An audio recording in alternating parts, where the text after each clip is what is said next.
Mic అక్కడ mic activate చేయండి అన్న ప్లీజ్. నా జగనన్న మాది వినుకొండ, పల్నాడు జిల్లా వినుకొండ మాది. వినుకొండ నుంచి వచ్చానన్న మీకోసం మిమ్మల్ని చూడటానికి.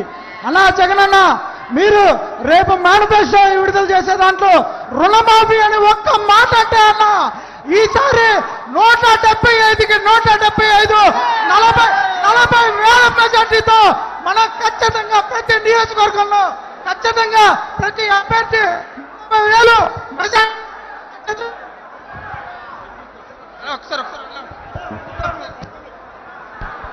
లాస్ట్ క్వశ్చన్ అన్నా, ఒక లాస్ట్ క్వశ్చన్ ఇటువైపు నుంచి ఎవరన్నా ప్లీజ్.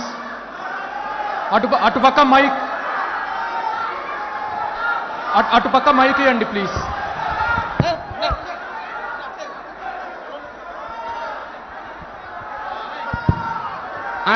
అన్నా అన్నా అన్నా అన్నా అస్సలాముఅలైకుం అన్నా. ఇదే ముస్లింస్ 2014 నుంచి 19 వరకు భయపడుతూ బతికామన్నా. కానీ 2019లో మా రాజన్న బిడ్డ మా జగనన్న ముఖ్యమంత్రి అయిన తర్వాత పాలన ఎగరేసి బతుకుతున్నామన్నా.